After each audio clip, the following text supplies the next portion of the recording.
ဒီနေ့ချက်မဲ့ဟင်းလေးရတော့ထမင်းစားမြိန်စီတဲ့ငကွန်းရှက်စီပြန်ရေကြံချက်လေးပဲဖြစ်ပါတယ်ရှင်ဗီဒီယိုလေးမှာဆက်စုံရမယ်နော်ကွန်းရှက်ငါးလေးတွေကိုစားစနွင်းအချို့မှုန့်နေထားမယ်နော်ကြက်သွန်ပြူကြက်သွန်နီးဂျင်းနဲ့နနံမင်မြစ်ကိုငရုတ်သီးအပူတောင်းမှုန့်လေးနဲ့ရောထောင်းထားမယ်နော်ခရမ်းညင်သီးလေးတစ်လုံးကို၄စိတ်ထိုးထားမယ်ရှင်ငရုတ်သီးစိမ်းနဲ့ရှမ်းနံနံလေးရာအိုးချကန်ကြီးအုပ်ပါမယ်နော်ငပိလေးရာစီတက်ရင်ထည့်ပါမယ်လာရင်ကြက်သွန်ထောင်းထားတာလေးထည့်ပြီးစီတက်လိုက်မယ်နော်စီရတော့လေနှိခတ်စွန်းကြီးတစုံမရှိတရှိလောက်ပဲသုံးထားတာပါနော်စီရနေများအနှစ်အနေများတော့မိမိစိတ်ကြိုက်ပါရှင်စနစ်မုတ်လေးနည်းနည်းထည့်မယ်ငပိလေးထည့်ပြီးစီတက်ထားမယ်နော်ဟိုအရသာတွင်းမှုအတွက်အချုံမှုတ်လေးနည်းနည်းထည့်ပါမယ်ရှင်ငပြားကြီးလေးနည်းနည်းပေါက်လိုက်မယ်ဘလောက်ဆိုကျမတို့အိမ်အတွက်ကတော့အဆင်ပြေပါပြီရှင်။သွန်လေးလည်းကျွတ်မွေးလာပြီငပြားကြီးလေးလည်းမွေးလာပြီဆိုရင်ငါးတက်မထည့်ပဲနဲ့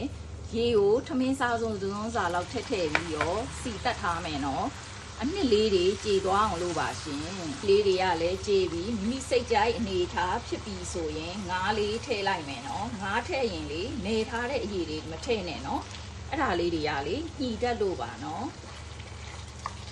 ငါးလေးကိုအယောင်ပြောင်းတဲ့အထိစီတက်ပေးပါမယ်။လေးအယောင်ပြောင်းမှတစ်ဖက်လှန်ပေးမယ်နော်။ဒီလေအယောင်ပြောင်းပြီဆိုရင်ခရမ်းညင်သီးလေးထည့်လိုက်မယ်နော်။ပြီးတော့ရေနွေးလေးကိုငါးမြုပ်ယုံထည့်ပြီးတော့တည်ထားလိုက်ပါမယ်ရှင်။အကြက်လောက်မယ်ထင်ရင်တစ်ဖက်လှန်ပေးလိုက်ပါနော်။ဒီငါးလေးရလေတချို့ကြောက်လေငဖဲအစားထိုးလေ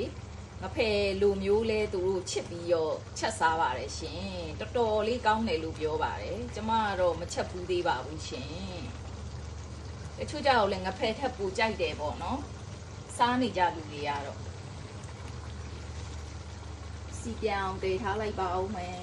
အားလေးလည်းနူးပြီးစီလေးလည်းပြန်စားပြုတ်လာပြီဆိုရင်ကျမတို့အိမ်ကတော့အချင်လေးထည့်ပြီးချက်ပါတယ်နော်တချို့တွေကြတော့လေအချင်မကြိုက်ဘူးဆိုရင်တော့လေ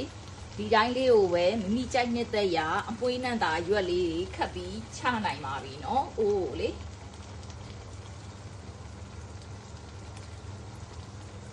မကြီးရတော့မမိကြိုက်နေတဲ့လောက်အချင်ပေါ့နော်ထည့်ပါနော်ကျမကတော့ထမင်းစားစုံမောက်3စုံခွဲလောက်ရှိပါတယ်နော်ဒီအကောင့်ငံလေးမီးလို့မိမိစိတ်ကြိုက်နေထားရပြီဆိုရင်ငရုတ်သီးစိမ်းလေးအုပ်လိုက်ပါမယ်ကျမကတော့စီထည့်ထားတာလေးနေတဲ့အတွက်ရေလေးနည်းနည်းကြံအောင်နေစားလို့ရအောင်ထားပါတယ်နော်ရှမ်းနံနံလေးအုပ်လိုက်ပါမယ်ခုဆိုရင်တော့မှွေးပြီးရတာရှိလာတဲ့ငကွန်းရှက်စီပြန်ရေကြံချက်လေးရပါပြီရှင်သုံးဆောင်ကြပါအောင်ရှင်အားလုံးမင်္ဂလာရှိသောနေ့လေးဖြစ်ကြပါစေရှင်